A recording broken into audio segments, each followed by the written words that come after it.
দিল্লীৰ বিস্ফোৰণক লৈ আজি অনুষ্ঠিত হ'ব কেবিনেট বৈঠক প্ৰধানমন্ত্ৰী নৰেন্দ্ৰ মোদীৰ অধ্যক্ষতাত অনুষ্ঠিত হ'ব এই বৈঠক ইয়াৰ পিছতে অনুষ্ঠিত হ'ব কেবিনেট সুৰক্ষা সমিতিৰ বৈঠক দিল্লীৰ বিস্ফোৰণস্থলীত অনুসন্ধান চলাইছে তদন্তকাৰী সংস্থাই বিস্ফোৰণস্থলীৰ পৰা দুবিধ বিস্ফোৰণ সামগ্ৰীৰ তথ্য লাভ কৰিছে অনুসন্ধানকাৰী দলে এমোনিয়াম নাইট্ৰেটৰ অৱস্থিতি উদ্ধাৰ কৰিছে ফৰেনচিক বিশেষজ্ঞৰ দলে আনবিধ বিস্ফোৰক পদাৰ্থৰ সন্দৰ্ভত অনুসন্ধান অব্যাহত ৰাখিছে আৰক্ষী আৰু বিশেষজ্ঞৰ দলে ইতিমধ্যে বিস্ফোৰণৰ তদন্তৰ দায়িত্ব অৰ্পণ কৰা হৈছে নিয়াত দিল্লীত অনুষ্ঠিত গৃহ মন্ত্ৰালয়ৰ বৈঠকত এই সিদ্ধান্ত গ্ৰহণ কৰা হৈছে আল ফালাহ মেডিকেল ইউনিভাৰ্চিটিত অভিযান আৰক্ষী নিৰাপত্তাৰক্ষীৰ আল ফালাহ ইউনিভাৰ্চিটিৰ 52 গৰাকীক সোধা পোছা আৰক্ষীৰ বিশ্ববিদ্যালয়খনৰ 8 গৰাকীক জিম্মাত লৈছে আৰক্ষীয়ে ঘটনাস্থলীৰ পৰা ফৰেনচিকৰ দলে সংগ্ৰহ কৰিছে 42টা নমুনা বিস্ফোৰণত ব্যৱহৃত বাহনখনৰ অৱশিষ্ট সংগ্ৰহ কৰিছে ফৰেনচিকৰ দলে আৰু এই বিস্ফোৰণৰ পিছতে ইতিমধ্যে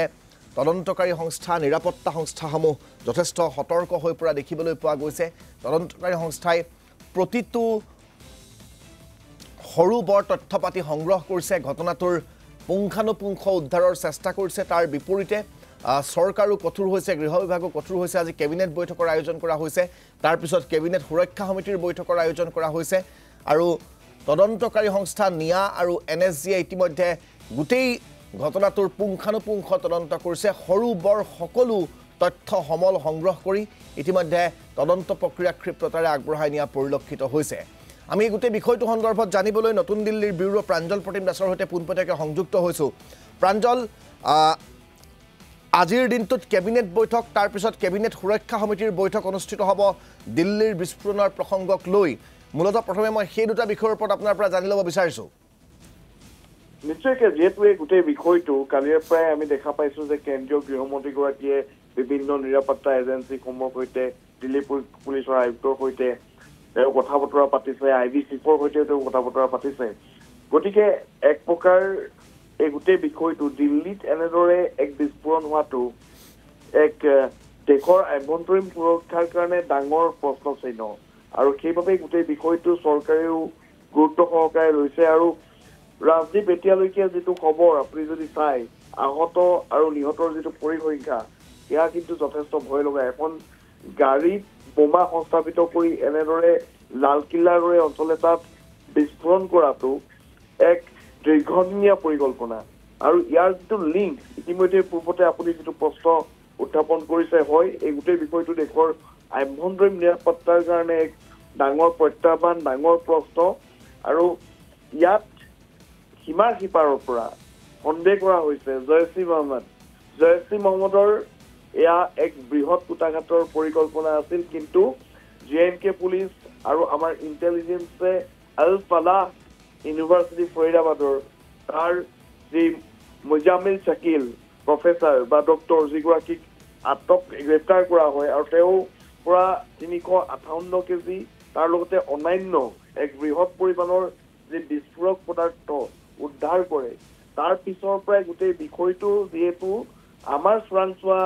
যিবোৰ সংস্থা তেওঁলোকৰ দৃষ্টিত আহে সেইবাবে এই ঘটনাটো যিগৰাকী ব্যক্তিক দায়িত্ব দিয়া হৈছিলে বিশেষকৈ এই গাড়ীখনৰ যদি প্ৰসংগলৈ আহোঁ ডক্টৰ এজন চিকিৎসক যাক প্ৰাইম ছাছপেক্ট হিচাপে গণ্য কৰা হৈছে ডক্টৰ উমৰৰ দ্বাৰা এই কালিৰ যিটো ঘটনা সেইটো তেওঁ যথেষ্ট ভীতিগ্ৰস্ত হয় আৰু ভীতিগ্ৰস্ত হৈ তেওঁ মুভ কৰিবলৈ চেষ্টা কৰোঁতে হোৱা ঘটনা বুলি ধাৰণা কৰা হৈছে যিখিনি তথ্য আহিছে যিখন I-20 কাৰ ব্যৱহাৰ কৰা হৈছিলে ডক্টৰ মহম্মদ উমৰ তেওঁ এই গাড়ীখন পাৰ্ক কৰিছিল আল ফালাহ ইউনিভাৰ্চিটিত 11 দিন আগতে আৰু